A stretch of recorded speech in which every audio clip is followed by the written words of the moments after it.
everybody, Bauer Brown here. Welcome back to the channel, guys. And the video that I have for you guys today, I want to go over basically file dependencies, okay? And the reason for this is some of you guys know, a handful of you guys, that I quietly released both Rocky Mountain Reserve and the website. Both went, well, pretty much live over the weekend. Now, I wasn't planning on doing this soon. I had some more bugs I wanted to work out.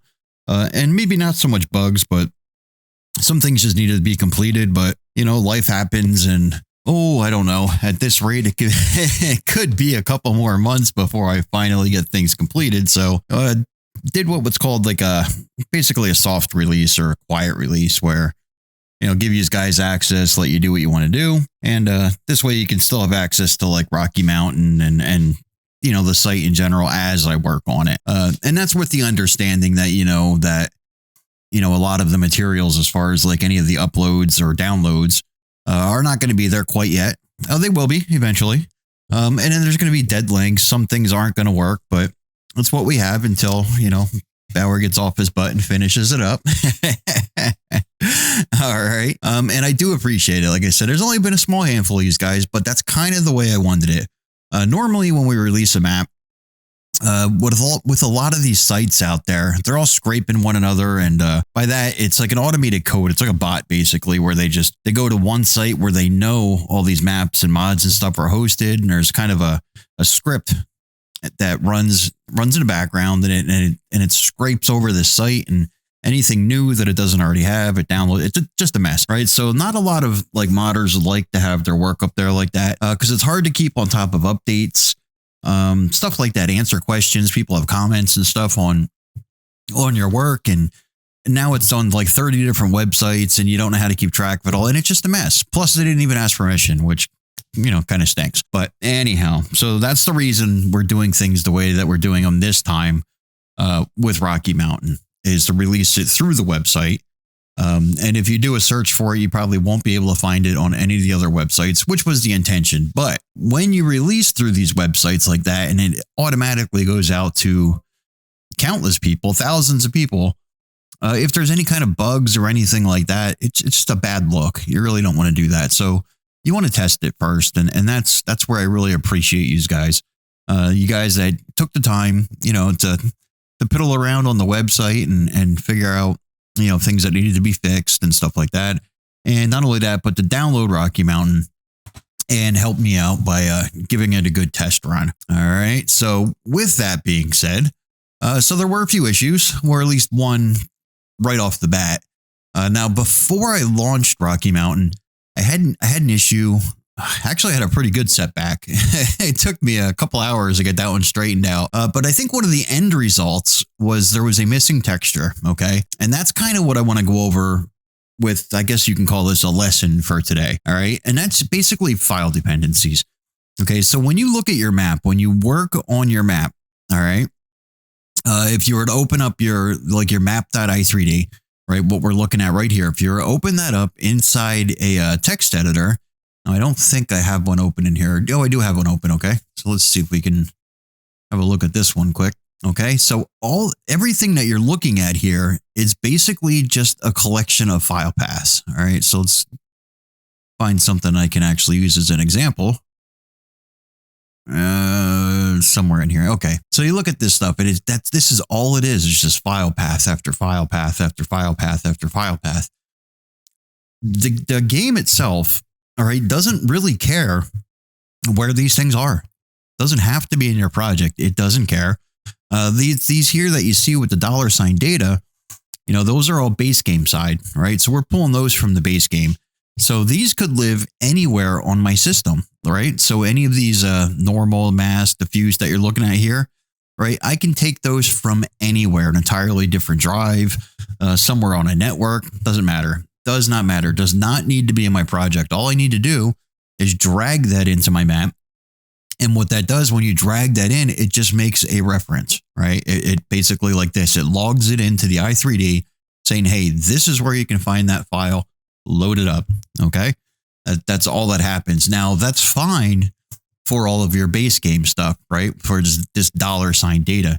All right. So let's say you're working on your map here and, I don't know, maybe we just want to try some stuff out. Right. So I have a utilities folder that has a lot of prefabs and stuff like that inside of there.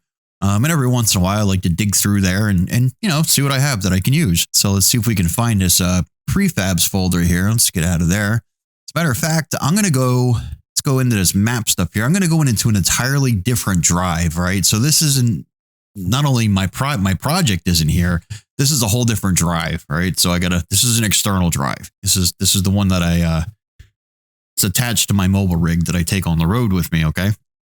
But here's the tutorial series, but you can see my program. This is in D program is where my tutorial series is normally at, right? So this is where the project is. If you look up here, you can see it's in D program mods, tutorial series, right? And right here it is. But I do have a backup copy, okay? And that's on this I drive here. This is my external drive. All right, so let's go into map stuff and utilities, okay? And I have some prefabs in here. So let's look through here. Let's see. We got some houses.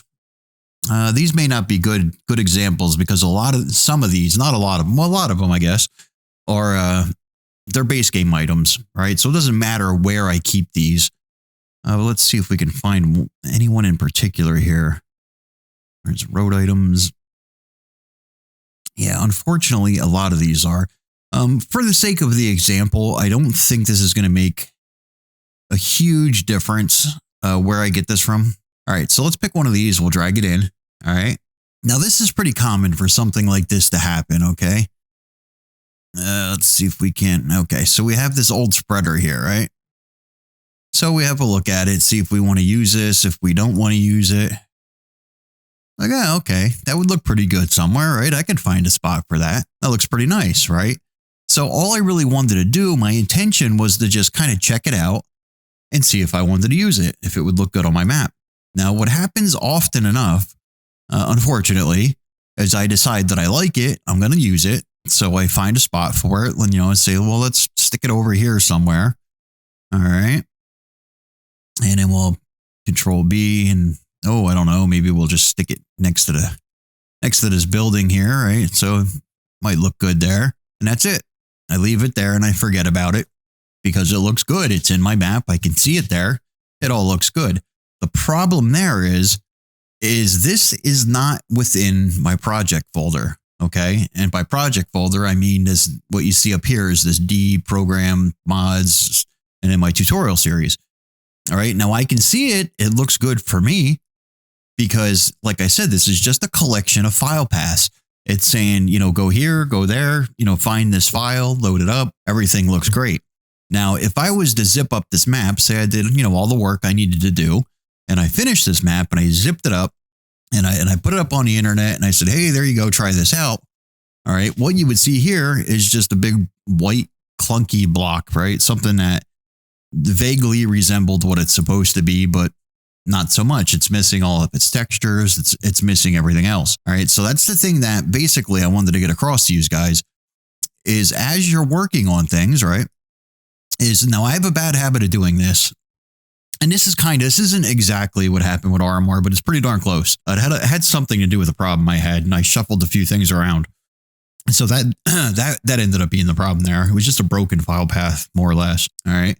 But anyhow, so like I said, what you'll do is you'll throw this in there, you'll test it out, it looks good, and you forget that where you grabbed this from is not within your project. So you forget all about it. And for as many times as you test this on your machine, it's fine because the file path, it leads to someplace on your machine, right? Does that make sense to you guys?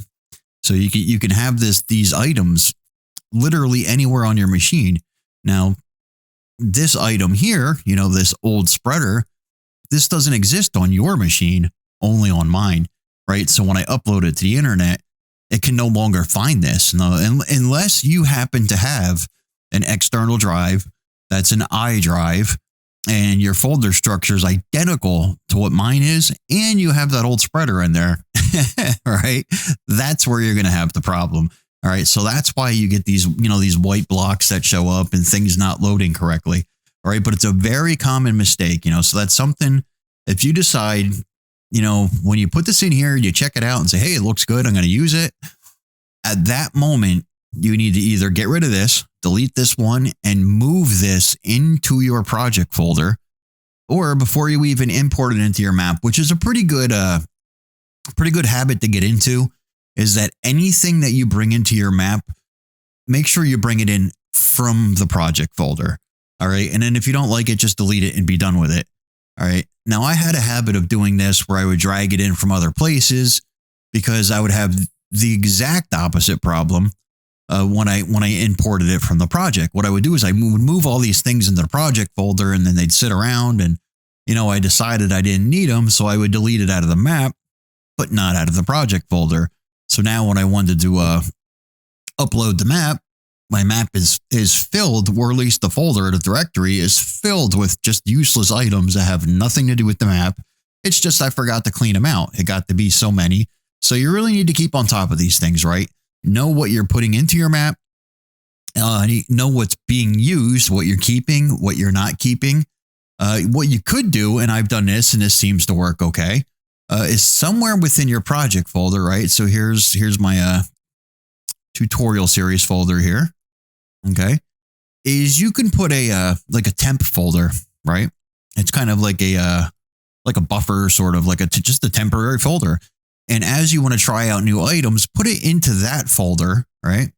And then import it into your map. And in this way, at the end of your project, you can go through that temp folder basically and see what's being used and what's not being used. All right. So this way it's not, spread out between, a prefabs folder and, 20 other places. It's a little bit easier to keep track of, and then every now and then you can go into that temp folder. Don't let it grow huge. You eventually want to move those items around and give them a good home instead of that temp folder. So don't let it, get to be 100 items deep. Check it out every once in a while and clean it out if you need to. So, I mean, that's one solution. But ultimately, like I said, the thing that I wanted to get across here was just to be very careful of the items that you bring into your map, right? Now, it's the exact opposite. And I don't know if it makes any sense to you or not, but it's the exact opposite with all of your base game items, the $ data, because they come from the base game. And with that, everybody that uses this map, right, that plays this map has a copy of the base game, right? If not, you wouldn't be playing it. So it's basically telling it, hey, go look for, and it doesn't matter where your base game is at. It can be stored on any different, any number of different locations on your system. Because, when you go into your Giants editor, right, when you go in here and you go in the file, you go to preferences, right, it wants to know where your installation path is. All right. So it knows where your game is at, right? So it knows the installation path. And then from there, all it really cares about is the game directory itself, right? So it's saying, hey, go into your game directory and find this file and load it up. So it's not a big deal at all with any of your base game items, your $ data items. You can keep those anywhere, literally anywhere, because it will find, you'll be able to find them once that's uploaded to the internet and the player downloads it. It's going to find those items on their system because they have a copy of the base game, but they don't have a copy of the old spreader that I just pulled out of my iDrive. All right. So this would just show up, like a white block basically. And that's what very, very similar to what just happened on RMR. Okay. And like I said, I do appreciate, you guys that took the time to help me out with RMR, because that makes a big, big difference to me. It really, really does.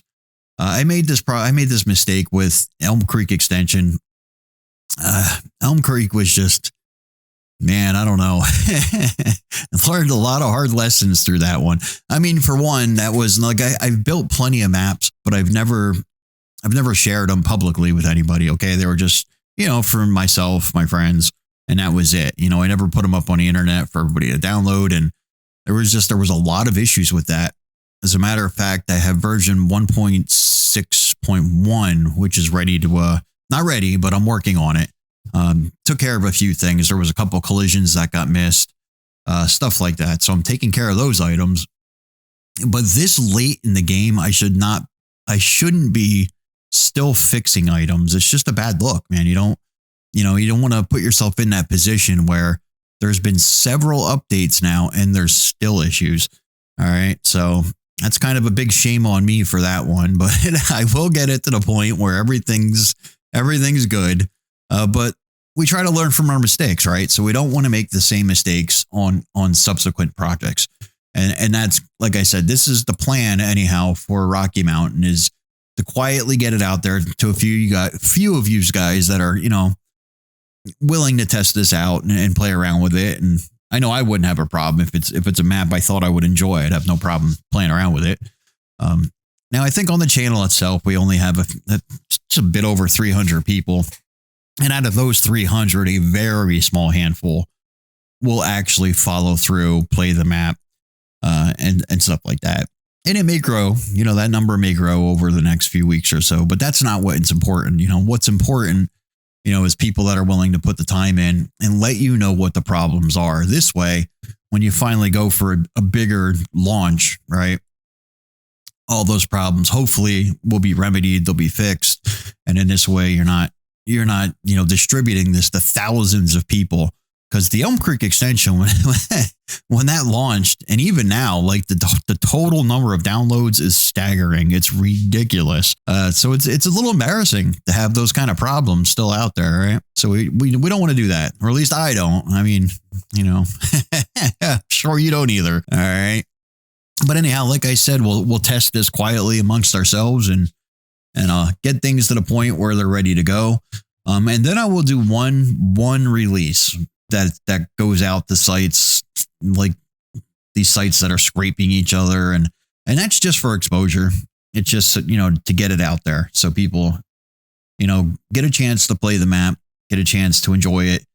And then kind of like a drug dealer, like once you get them hooked, and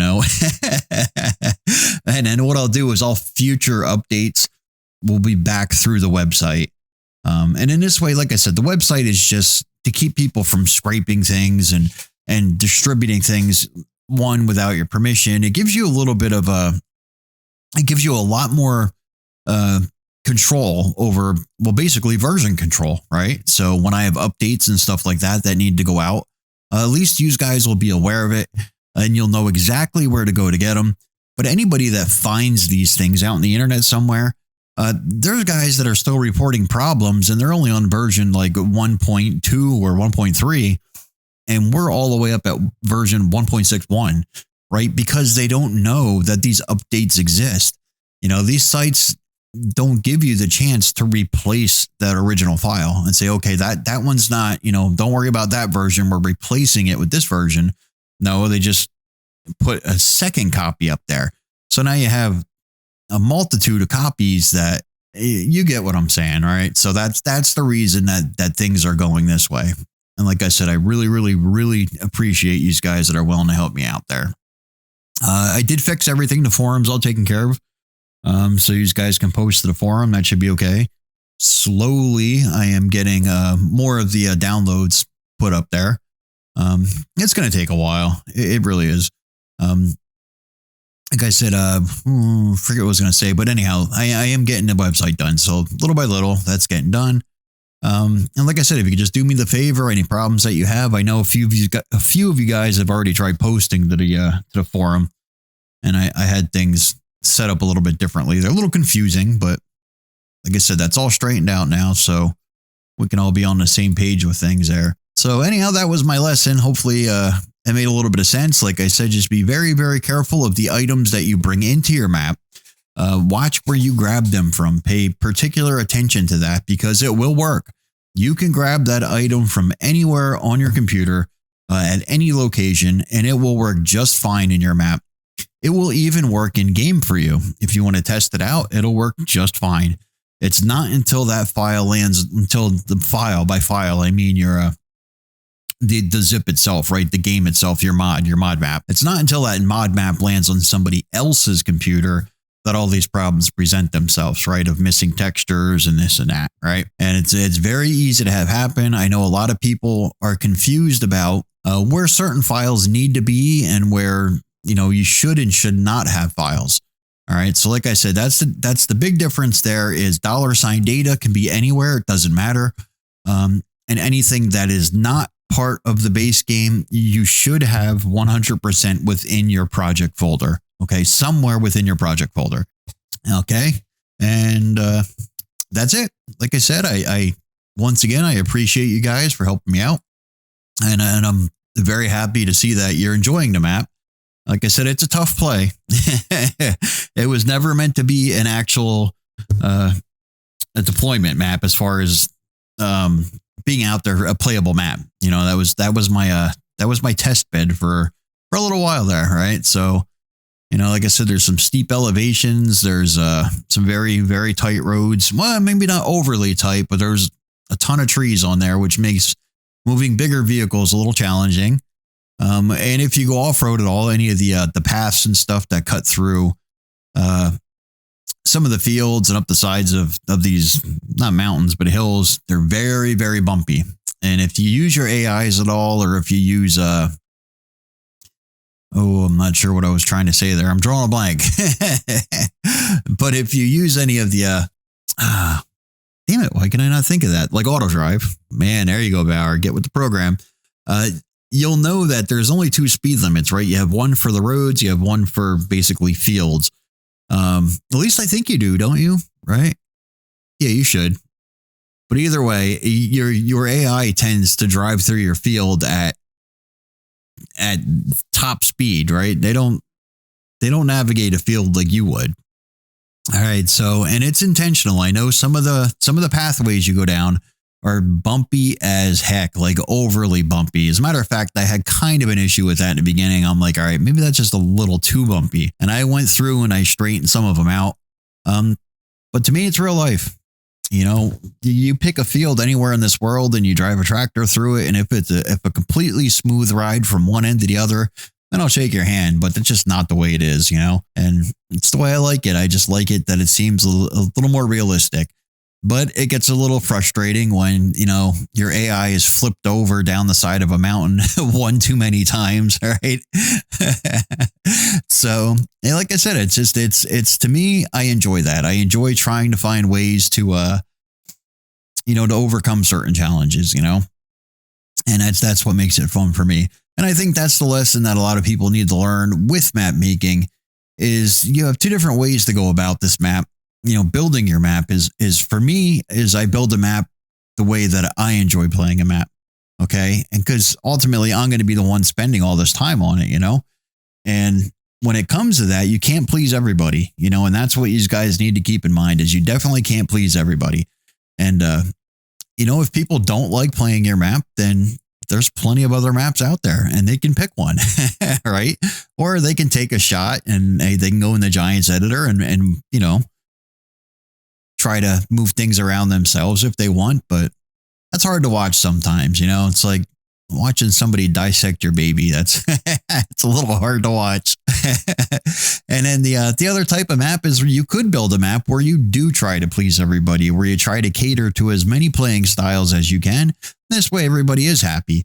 That's why a lot of these survival maps, you know, do really well.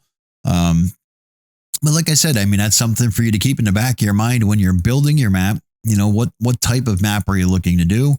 And you're always going to have people say, well, you know, they want to go in. Like I remember one instance where I guess there was a kid posted a comment on one of the many sites that scrape each other, saying that he went into Elm Creek Extension and he tried removing some utility poles and stop signs and he couldn't do it. And he made the statement that he's here to verify that it's impossible to do, that whatever I did to Elm Creek Extension, it was not that way in the base game. I made it that you can't remove these items. And I can assure you 1000% that those items are very removable. And I appreciate, you know, the kid playing the map and, you know, and supporting the cause, but sorry, guy, you just don't know what you're doing. That's kind of what it comes down. It's what it comes down to. I mean, because it's very doable. All right. But anyhow, so that's all I was trying to say. Like I said, you build for you. You do you. Don't worry about everybody else. You know, the people that enjoy the same style of play as you do, you'll all get along. And those are the people that are going to play your map. Everybody else can rebel lamp, I guess, right? And wish for something better. Anyhow, I think I rambled on enough. That was my lesson for today, and I am Bauer Brown, and I will see you on the next one.